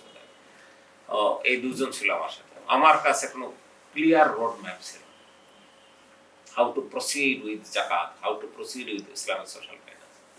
তখন আমার কাছে কোনো নমুনা নাই, কোনো এক্সাম্পল নাই। দেখেন এদেশে ইসলামের কাজ, ইসলামী আন্দোলনের কাজ দীর্ঘদিন ধরে হচ্ছে, 17 বছর, তাই না? বাট দেয়ার ইজ নো জাকাত ইনস্টিটিউশন। ওয়াই? কেউ ফিলই করলো না যে এরকম একটা প্রতিষ্ঠান দরকার। কেউ সরকারের কাছে জোর দাবি দেওয়া জানাইলো না, যেটা সবসময় ইসলামী রাষ্ট্র মুসলমানরা সরকারি করে, আপনারা করেন, কেউ দাবি জানায় না, আর নিজেরাও করে। মাওলানা আবুল কালাম আজাদের যে সত্যের মৃত্যু নিয়ে বইছে না, ওইটার একদম লাস্ট চ্যাপ্টারে বলা আছে, আরে ভাই আমরা তো নামাজ পড়ি জামাতে, তারাবি পড়ি জামাতে, ঈদের নামাজ পড়ি জামাতে, শুক্রবারে নামাজ পড়ি জামাতে, আর বহু কিছু মুসলমানরা জামাতে করে, জাকাতটা জামাতে করি না কেন? উনি বলছেন বয়সে পিঠে জাকাত প্রতিষ্ঠান করে তোলেন। মসজিদ, যেমন আমি সেদিন একটা দেখছিলাম যে আমেরিকায় একজন ইন্ডিয়ান একটা মুসলমান, doctor Noman something like this, ভুলে গেলাম, ইয়ামান, সে মুসলমানদের মধ্যে প্রচুর ইসলাম প্রচার করে। তো সম্ভবত শিকাগোতে ইসলামিক সেন্টারে আমি গিয়েছি, না সরি শিকাগোতে জানি আমি গেছি আটলান্টায়। তো সেখানে অমুসলিমদেরকে দাওয়াত দিয়েছে, পুরুষ মহিলা সব। এই আমি কয়েকদিন আগে শুনছি। তো ওনাকে প্রশ্ন করছে যে where is mosque and what is the difference between Islamic center and mosque? একদম সুন্দর ইন্টেলিজেন্ট কোশ্চেন। তো উনি তখন বললেন যে mosque is only for prayer, but there are other activities for the Muslim community, including education, health, or gymnasium, or a lot of things, meetings, training, ইত্যাদি। এবার সবগুলো এই কমপ্লেক্সে করা। তো মসজিদ আমরা বানিয়ে নিয়েছি অনলি প্রেয়ার। ইসলামের শুরু থেকে তো এটা তো ছিল না, এটা তো যুদ্ধেরও হেডকোয়ার্টার ছিল। ফরওয়ার্ড এভরিথিং, অ্যাটলিস্ট মিনিমাম একটা কমিউনিটি সার্ভিসের জন্য মসজিদকে আমরা ব্যবহার করছি, তাই না? দুনিয়ার কথা বলা নিষেধ। তো আমি একটু সারপ্রাইজড হই যে এত বছর পরে আমরা একটা জাকাত প্রতিষ্ঠান করছি, আমাদের পূর্বপুরুষদের মাথায় এটা কেন আসেনি? এটা রিয়েলি লাগে আর কি। এবারে এখনো করছেন না, কারণ এখনো বড় বড় ইসলামী দল দল প্রতিষ্ঠান আছে না, তারা কিন্তু এটা নিয়ে করছেন না। এটা একটু খারাপ ভাবে বলি, এখন এখানেও সিন্ডিকেট আছে। আমরা কোন মসজিদের ইমামকে দিয়ে জাকাত দেন সিজেডেমে এটা বলানো প্রায় ডিফিকাল্ট। কারণ হলো উনি নিজে ওনার একটা মাদ্রাসা আছে, সেটার জন্য তোলে, তাই না? আমাকে অ্যাক্সেস দেবে না। আপনার শুনলে আরো সারপ্রাইজ হবেন। আমরা মসজিদ ভিত্তিক গুলবাগিচা প্রোগ্রাম করার উদ্যোগ নিয়েছি, প্রি স্কুলিং। এবং আমাদের একটা পলিসি হলো যে জনগণের কল্যাণে যে কাজে গভর্নমেন্টের ভ্যাকুয়াম আছে ওই জায়গাটা ইন্টারভেন করা। যেমন গভর্নমেন্টের এডুকেশন পলিসিতে আছে প্রি স্কুলিং 2 বছরের, কিন্তু দেখা গেল যে সরকারি স্কুলগুলোতে নাই, কারণ জায়গা নাই, টিচার নাই, কেমনে করতে পারে না। এবং এটা সবচেয়ে বেশি সাফারার হলো আন্ডার প্রিভিলেজ ক্লাস, কারণ যারা এডুকেটেড অ্যান্ড রিচ বা এফ্লুয়েন্ট তারা তাদের বাপ মার কাছ থেকেই এই প্রি স্কুলিংটা করে ফেলে, তাই না? কিন্তু যে মা কাজের বুয়া মাসায় কাজ করে বা যে শ্রমিক তার কাজ করে, ও বাচ্চা তো সেখানে কারো কাজ, ও তো রাস্তায় থাকে, কারণ ওরা প্রি স্কুলিংটা পায় না। ওদেরকে যখন ক্লাস 1-এ ভর্তি করা, অনেকে তো ভর্তি হয় না, যে ভর্তিও যখন হয় দেখা যায় যে ওই ধনীদের বাচ্চার ওরা অলরেডি অনেক অ্যাডভান্স, এরা তখন আগাইতে পারে না। আর হবে কি, ওর মেধার বিকাশ হচ্ছে না, ওর পুষ্টির অভাব, ভালো জামা নেই, কাপড় নেই, পায়ে স্যান্ডেল নেই, লাখ লাখ, এটা তো অল্প স্বল্প না। কিন্তু আমরা ওখানে প্রথম করে ঢাকা শহরের বস্তি এলাকায় প্রথমে গুলবাগিচা এটা করলাম। করার পরে আমরা দেখতে পেলাম যে আমরা 1 বছর প্রথমে করলাম, পরে 2 বছর করলাম, এবং আমাদের একটা প্যারামিটার ছিল, ওদেরকে আমরা বাংলা বর্ণ শিখাবো, ইংরেজি বর্ণ শিখাবো, আরবিক বর্ণ শিখাবো, এবং নামাজ পড়া শিখিয়ে দেবো। এবং ইট ওয়াজ হাইলি সাকসেসফুল। আমাদের ওয়াইদুল্লাহ মারজুক ওইটার উপরে স্টাডিও করেছিল, এবং হাইলি সাকসেসফুল প্রজেক্ট। আমি কি যেন বলতে চাইলাম, কথাটা এই পার্টটা এটা ভুলে গেলাম। যে গভর্নমেন্টের যেখানে ভ্যাকুয়াম আছে ওই জায়গায় ইন্টারভেন করা। হ্যাঁ, তারপরে এটা কেন যেন বলতে যাচ্ছিলাম আর কি। তো মানে কোন পয়েন্টে নাম স্কুলিং, হ্যাঁ প্রি স্কুলিং, আরো পিছনে মসজিদ ভিত্তিক, ইয়েস, মসজিদ ভিত্তিক। আমরা তখন শুনে চাইলাম কি যে মসজিদে করব, মসজিদে আমরা অ্যাক্সেস পাইনি। কারণটা জানেন? সিন্ডিকেট। কারণ হলো ওখানে ইমাম সাহেব বা মুয়াজ্জিন সাহেব অলরেডি পড়ায়, ও হয়তো 2-4 টাকা পায়, বেশি না, 100, 200, 500 টাকা, 1000 টাকাই পায়, তাই না? আমরা যদি যাই তাহলে দেখা যাবে যে ওনার ভাত নেই। এই জন্য কোনো মসজিদ রাজি হলো না আমাদের। আমরা পরে ছোট ছোট কুপড়ি ঘর ভাড়া নিয়ে তারপর সেখানে করেছি। ইমামকে ট্রেনিং দিয়ে পেমেন্ট দিয়ে ওটা করার জন্য সে আবার ট্রেনিং ইসলামিক ফাউন্ডেশন কিন্তু এটা করছে। এবং আমি এটা আরেকটা তথ্য দিই, আমি ধর্ম মন্ত্রণালয়ে ছিলাম এক সময়, যে কারণে আমি জানি। তখন মন্ত্রী পেয়েছিলাম আমি, এটা হলো 95-345। তো তখন মসজিদ ভিত্তিক উপানুষ্ঠানিক শিক্ষা প্রোগ্রাম একটা প্রকল্প ছিল, হ্যাঁ। এবং নাও আমি কয়েকদিন আগে জানছি 8th ফেজ চলছে এখন। বাংলাদেশের দ্বিতীয় কোনো প্রকল্প আমার জানা নাই যে 8th ফেজ চলতেছে। ইট ওয়াজ সো হাইলি সাকসেসফুল এবং very low cost. Low cost কেমনে? ইমাম সাহেবকে কত 500 না 1000 টাকা দেয়, ওখানে হারিকেন 1200 টাকা দেয়, যাই হোক, আমরা হারিকেন দেয়, তেল দেয়, আর লোকেরা এসে পরে টারে ইত্যাদি। খুব কম, কিন্তু ওদেরকে ভালোই শিখায়। এবং আমি তখন পার্লামেন্টের স্ট্যান্ডিং কমিটি মিটিংয়ে, তখন পার্লামেন্টারি একটা টিম, 5-7 জনের টিম, তারা অনেকগুলো মসজিদ ভিজিট করেছিল। তারা সে রিপোর্ট করেছে হাইলি সাকসেসফুল। এবং যে কারণে আরো অনেক কাহিনী আছে। আমি লাস্ট কেয়ারটেকার গভর্নমেন্টের সময়, এটা আবার লাস্ট এথনিক মিটিংয়ে গিয়েছে, আমি তখন ওয়াটার সেক্রেটারি। তখন ইন্টারেস্টিং হলো, যখন এই প্রস্তাবটা আসলো তখন ছিল 6th ফেজ, এখন 6th ফেজ যখন আসছে, তখন আগের কেয়ারটেকারের কথা বলছি। প্রথমে মাহবুব জামিল ছিলেন শিল্প উপদেষ্টা, মানে সিঙ্গারের ছিলেন, সিইও ছিলেন। উনি প্রথম বললেন যে এই ধর্মীয় শিক্ষা দেওয়ার দরকার নেই, আরো অনেক কথা বললেন। ওনাকে সাপোর্ট দিলেন রাশেদাকে, প্রজেক্টটা পছন্দ করে, মজার কাহিনী আর কি। তারপরে ওই নিয়ে যে কিছু যে জজ ছিল ফাউন্ডেশনের ডিজি, মারা গেছিল, শামীম আফজাল। তো যাই হোক, আপনার মরে গেছে, আর বেশি পাবেন না, আপনারা সবাই জানেন। সে নাচতে নাচতে গেছে যে প্রধানমন্ত্রী কি ডাকছে কি কারণে, তো মনে করছে যে আজকে এটাকে বাতিল করে গেছে। আমি একটা ভিতরের খবর জানি বলতেছি, কিন্তু একটু ব্যাক ফেয়ার করছে। হাসিম বলল ওই প্রজেক্টটার খবর কি? এই নিয়ে আসো তাড়াতাড়ি নিয়ে এসো, এটা আমি প্রুভ করে দেবো। সে ডিড ইট। পরে 7th হয়ে গেল, 8th হয়ে গেল, এখন হয়ে গেছে। মানে আল্লাহ তাকারে দিয়ে কি করে এটা বলা মুশকিল আছে। এনিওয়ে, তো হচ্ছে এই যে প্রি স্কুলিং, এখানে তো আপনার এখন ইনোভেশন দরকার। আমি আরেকটা কথা বলি, এখন আমাদের যেমন এই মুহূর্তে একজন কনসালট্যান্ট আমাদের সিজেরিয়ানকে অলরেডি তিনি অ্যাসেসমেন্ট করেছেন, ড্রাফট হয়ে গেছে, চূড়ান্ত করবেন কিছুদিনের মধ্যে, এবং আমরা কয়েক মাসের মধ্যেই এটা আবার আমরা নিজেরা বসে যাবো এটা বসা। সুতরাং this is institutional activity, normally traditionally না। সুতরাং আপনাদের প্রত্যেকটা স্টেপ দিতে হবে ক্যালকুলেটিভ ওয়েতে। যেমন আমরা শুরু থেকে, যেমন আমরা 2010-এ শুরু করি, তখন তো এই আগের গভর্নমেন্ট ছিল, তখন তো পরিবেশ অনুকূলে ছিল না। What will we do regarding publicity? আমরা তখন পলিসি নিলাম slow and steady, keep low profile. এবং এই আওয়ামী লীগ যখন, সেই সময় আমরা যখন কাজ শুরু করি, আমি 3 জন ম্যান পাওয়ার দিয়ে শুরু করেছিলাম। আলহামদুলিল্লাহ গত 15 বছরে এখন 300+। নীরবে আমরা কাজ করেছি। সুতরাং আপনার স্ট্র্যাটেজি, কৌশলটা অত্যন্ত গুরুত্বপূর্ণ। Don't be excited, don't be emotional. আর আপনার যে কাজটা করছেন এটা তো হাইলি একাডেমিক, তাই না? সুতরাং একবারে খুব ঠান্ডা মাথায় পাবলিসিটি কম করবেন। আমি একটা উদাহরণ দিই, ব্র্যাকের কোনো পাবলিসিটি আছে দেখেন কখনো? কিন্তু তার largest NGOs in the world, তাই না? তেমনি আমাদের আঞ্জুমানে মফিদুল ইসলাম, নীরব অনেক বড় কাজ। এবং আমাদের কাকরাইলে বিশাল কমপ্লেক্স হয়ে গেছে, এক এক বিজনেসম্যান এক একটা ফ্লোর কিনে দিয়েছে।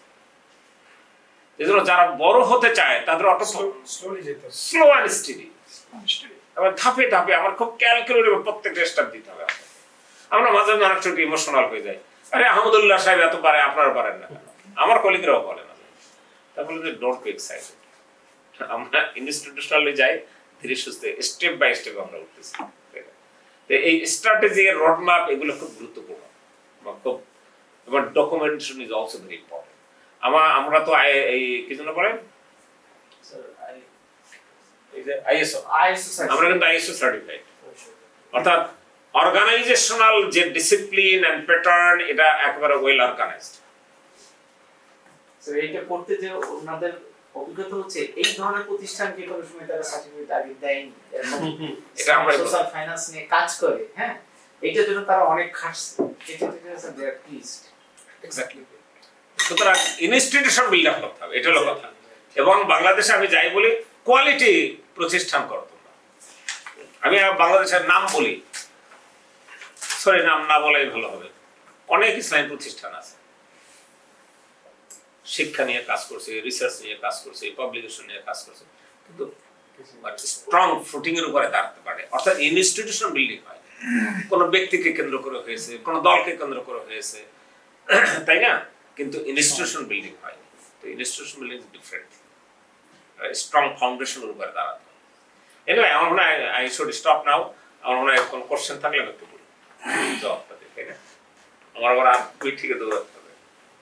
আচ্ছা, কোয়েশ্চেন না, আমি মনে হয় আমার কাছে ইসুক ভাই, আমার কাছে মনে হচ্ছে আপনি মানে যে আইডিয়া গুলো দিচ্ছেন অটোমান এম্পায়ারে এরকমই ছিল। যেমন ওই যে লাস্ট বললাম যে ইনজিউর্ড পাখির জন্য একজন 10,000 আকসি দিয়ে দিল, 3 জন রাখলো, 5 বছরের প্রজেক্ট, যে তোমরা কোনো সময় ইনজিউর্ড পাখি পেলে তাকে শুশ্রূষা করবে। এবং এটা খুব ওয়ান্ডারফুল, একটু বলে নেই। হ্যাঁ, শিওর। আমি তুরস্কে এমনি গেছি, বেশি দিন ছিলাম না। ইস্তাম্বুলে প্রচুর বিড়াল, এটাই বললাম, বলছে না? এটাই এবং এটা ঠিক ফান্ডিং আছে, এবং একটা অটোনমাস এম্পায়ার লেগেছি। এরকম ধর ওই যে আরেকটা খুব চমৎকার, আমি এটা নিয়ে ইনশাআল্লাহ একটা স্টাডি করে আমি একদিন ইনশাআল্লাহ প্রেজেন্টেশন দিব, যে একজন একটা বাগান করে দিল, বাগানের জন্য পরিচর্যা রাখলো, কিন্তু বাগানের অবজেক্টিভটা কি? সবাই এসে বসে একটু ঘোরাফেরা করবে আর ফ্রেশ এয়ার খাবে। মানে ইটস জেনুইন, এটা তো গভর্নমেন্টরা করে, মানে এই টাইপের। কিন্তু অটোমান এম্পায়ার করতো না। একজন মানুষ একটা 2-3-4 ঘন্টার অথবা 100 ঘন্টার একটা জায়গা ওর আছে, ও চিন্তা করলো যে না, এটা শুধু মানুষ বাতাস খাবে, ফ্রেশ এয়ার খাবে, গাছপালা পরিচর্যা হবে। সো আপনার থেকে আমি মনে হচ্ছে যে আমরা ইনশাআল্লাহ অটোমান এম্পায়ারকে ছাড়াই যেতে পারি, যদি যে ডাইভার্সিটি না, অলমোস্ট 10 মোর আইডিয়াস আমি পিক করতেছিলাম, যে 10 মোর আইডিয়াস এইটাই আমাদের দরকার। মানে আমাদের কি দল মত নির্বিশেষে ইসলামের জন্য যে যেভাবে কাজ পারে, তবে কাজটা কিন্তু সঠিক জ্ঞানের উপর ভিত্তি করে। অফকোর্স তো আমি জাস্ট বলে দিই আমার একটা আইডিয়া, আমি ওই যে আরিফ স্যারের সাথে আমি সবসময় শেয়ার করি, আমাদের না একটা কলেজ টাইপের দরকার যারা শুধু পিজিডি প্রোগ্রাম দিবে বা মাস্টার্স প্রোগ্রাম দিবে ইসলামিক থট এন্ড সায়েন্সের উপর। বিআইটি আছে আমি জানি, কিন্তু স্কেলেবল এবং ভালো, মানে যেহেতু আমি সুযোগ পাইছি বলে ফেলতেছি, মানে উসুলুল ফিক, সাহিত্য, বিজ্ঞান, মেডিসিন, ইনভেনশন, অর্থনীতি, ইতিহাস, এই কয়েকটার একটা কম্বিনেশন একটা কলেজ বা একটা ইনস্টিটিউশন দরকার রিয়েলি, যারা কারণ বাংলাদেশের পোলাপান্ডরা অথবা বিশ্বের পোলাপান্ডরা কন্ট্রিবিউট করতে যাচ্ছে। কিন্তু এখানে আমার একটা মেজর উদ্দেশ্য আছে, আমি বলেছিলাম আল ফারাবির এতগুলো বই বা গাজ্জালির এত বই বা একটা বই 1000 পেজ, এটাকে সংক্ষিপ্ত ভার্সন নিয়ে আসতে হবে, কারণ এত পেজ পড়ার মতো মানসিকতা আমাদের নেই।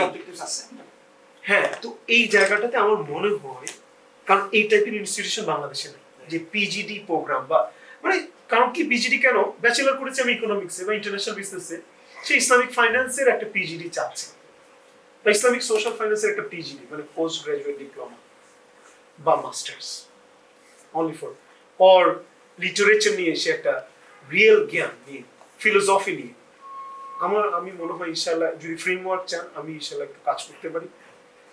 এই টাইপের একটা ইনস্টিটিউশন বাংলাদেশে আগামী 2 বছরে বা 3 বছরের দরকার, কারণ কি এখানে এই vacuum of awareness and education is superly high, যেটা আপনারা চেষ্টা করছেন। ইমাম বলেন, মুয়াজ্জিন বলেন, এবং জাকাত বেস ফাইন্যান্সিং, আমি না মানে একটু ডিলেমাতে আছি। আমি তো ইন্টারন্যাশনাল বিজনেসের লোক, আমি পিএইচডি শুরু করে ছেড়ে দিছি। আরিফ স্যার জানে যে মানে আমি এই জাকাত বেস ফাইন্যান্সিং আর ইসলামিক সোশ্যাল ফাইন্যান্সিং, এইটা মডেলিংটা তো হতে হবে, হওয়ার সাথে সাথে ভালো রিসার্চের পাবলিকেশন হতে হবে এবং ভালো পিএইচডি হতে হবে। এই জায়গাটা নিয়ে আমার একটা আইডিয়া আছে। ইনশাআল্লাহ আমি যদি ইউনিভার্সিটি অফ বার্সেলোনাতে যাই বা না যাই, আমি একটা প্ল্যান আছে, আমার ইউনিভার্সিটি অফ বার্সেলোনাতে এডমিশন আছে ইন্টারন্যাশনাল বিজনেস নিয়ে। মডেলিং করে আমরা প্র্যাকটিস করব।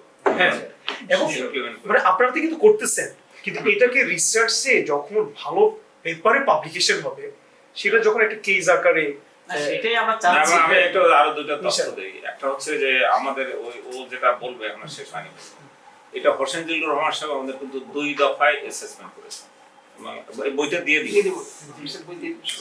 এবং ওনার প্রেসিডেন্ট প্রেস ক্লাবে একটা প্রোগ্রাম ছিল সাংবাদিকদের সাথে, আমরা দুজন বক্তা ছিলাম।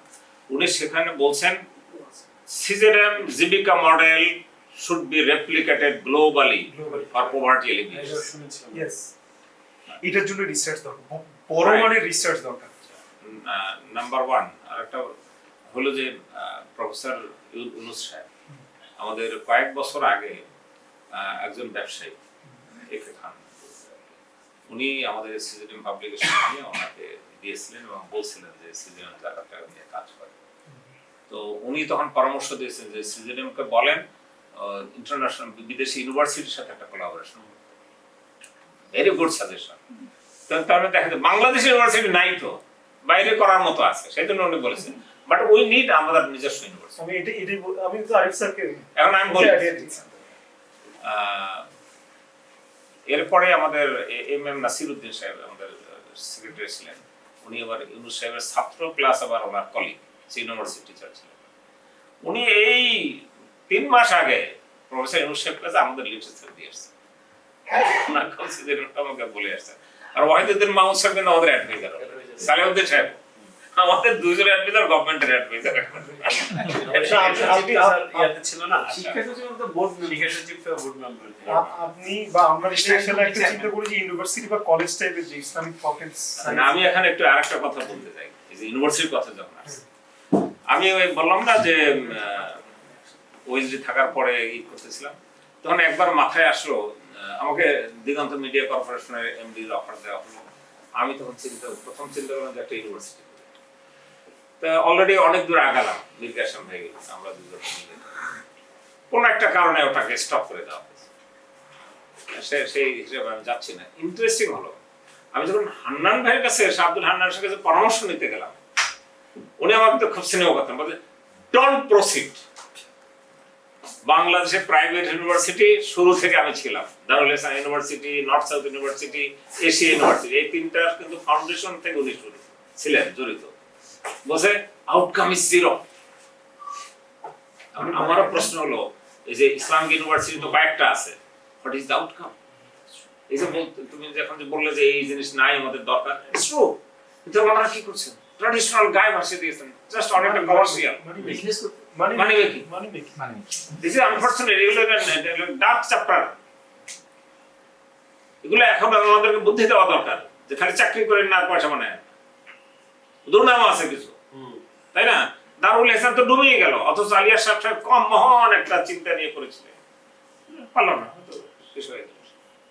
এই জন্য এরকম আরো বহু প্রতিষ্ঠান আছে, আমি নাম বলতে চাই না, সেগুলো ইনএফেক্টিভ, বড় কোনো কন্ট্রিবিউশন করতে পারে না। এনিওয়ে, আমি ওই ওয়াকফের কথা বলছিলাম। আমরা এখানেও কিছু কাজ করার চেষ্টা করি, যে ওয়ার্ল্ড জাকাত অ্যান্ড ওয়াকফ ফোরাম, আমরা ওইটার মেম্বার। আমাদের একটা ম্যান্ডেট যে আমরা ওয়াকফ নিয়েও কাজ করব।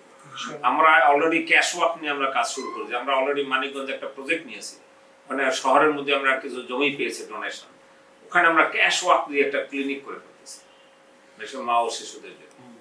ওটার আবার উপরে কিছু রেসিডেন্সিয়াল ব্যবস্থা থাকবে, রেন্টেড, ওইটার ইনকাম দিয়ে এটা চলবে। ইয়েস, এটাই মডেল। আমরা অলরেডি উদ্যোগ নিয়েছি, আমাদের সবকিছু রেডি হয়ে গেছে। আরেকটা হচ্ছে, আমি আপনারা যারা এখানে, আমি অফার দিচ্ছি, মানে জিএসআই আইএসএফ কে অফার দিচ্ছি। আমি একজনকে বলেছিলাম যে মান্নান সাহেব গেলকে, যে বাংলাদেশে সাকসেসফুল কোন ওয়ার্ক প্রজেক্টের উপর একটা রিপোর্ট স্টাডি চাচ্ছি।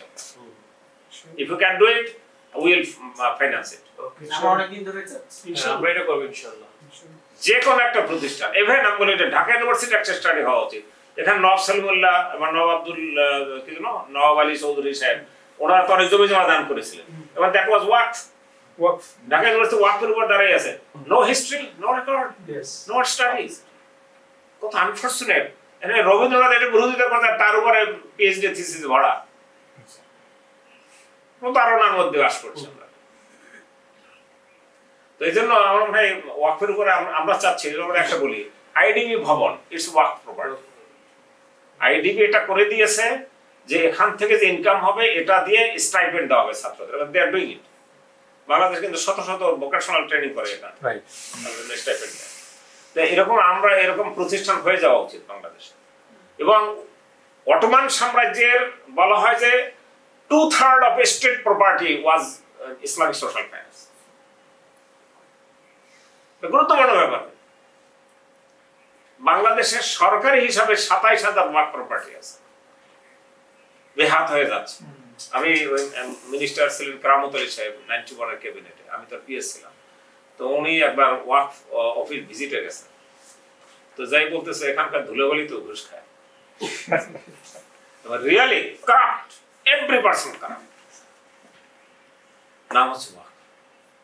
কত আনফরচুনেট।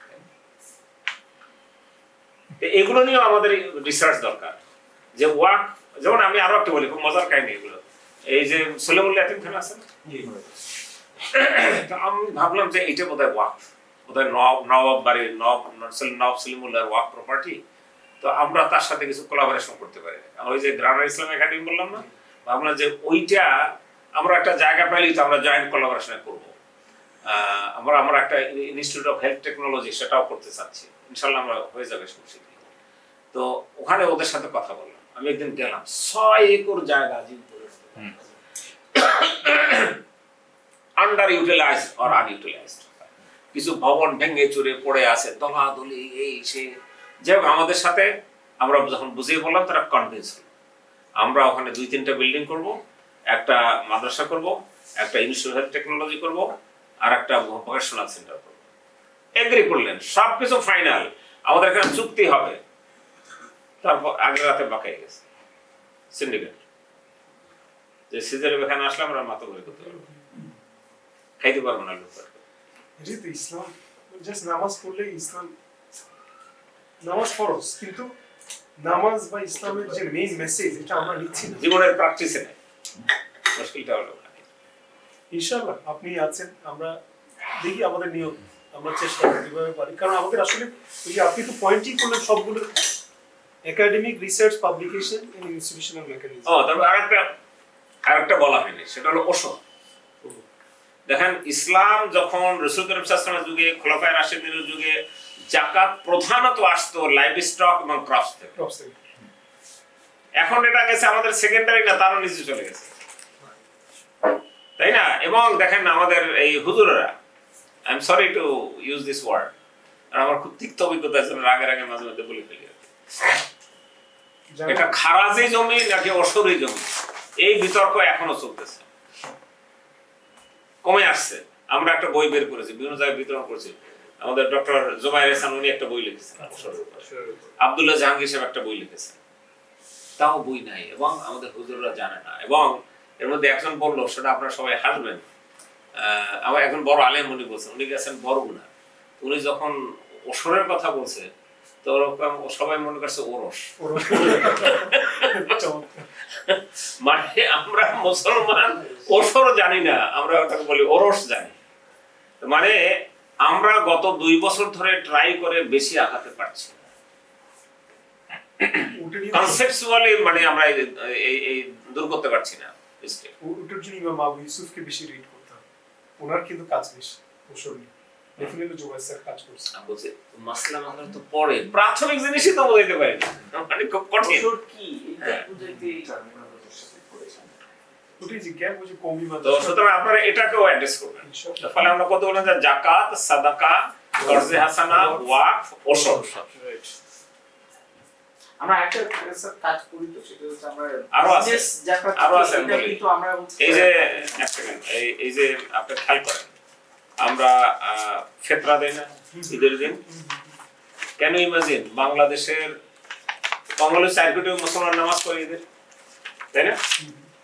1 টাকা করে দিলেও 4 কোটি, 10 টাকা দিলে 40 কোটি, আরো বেশি তো দেয়। এখন তো 100 টাকার কমে কেউই দেয় না, তাই না? যার মেম্বার সংখ্যা বেশি আরো 400, 500, 1000 আরো বেশি দেয়, তাই না? তার মানে কি কয়েক শত কোটি টাকা কিন্তু আমরা যা ফিতরা হিসেবে দেই, but no accounting, no impact assessment, আমরা জানি না, তাই না? তাহলে এইটা যদি কালেকটিভলি দেওয়া হতো, সাপোজ যদি মসজিদ বলতো, ইমাম সাহেব যদি নেতৃত্ব নিতেন বা কমিটি নেতৃত্ব নিতেন যে আমাদের এলাকায় যারা ফিতরা দেবেন সবাই এই ফান্ডে দিয়ে যান, এবং আমাদের এই কমিউনিটিতে যারা গরিব মানুষ হয় তাদের মধ্যে আমরা বন্টন করে দেব, দুর্দান্ত ঘটনা হয়ে যেত, রাইট, তাই না? রাইট। আচ্ছা, আরেকটা কথা বলি, কোরবানি, এটা another social finance, Islamic social finance. কোরবানিতে আমাদের ডক্টর আব্দুল মজিদ সাহেব, এনবিআর এক্স চেয়ারম্যান, উনি আমাদের তো বোর্ড মেম্বার, তো উনি এবারও লিখছে, তার আগেও লিখছে কোরবানির অর্থনীতি। আপনি এবছর বোধহয় 1.5 কোটি গরু ছাগল কোরবানি হয়েছে, 1.5 কোটি, 1 কোটি, আমি 1 কোটি বলছি, 1 কোটি 70,000 কোটি টাকার ফাইন্যান্সিয়াল ট্রানজাকশন হয়েছে রিগার্ডিং কোরবানি।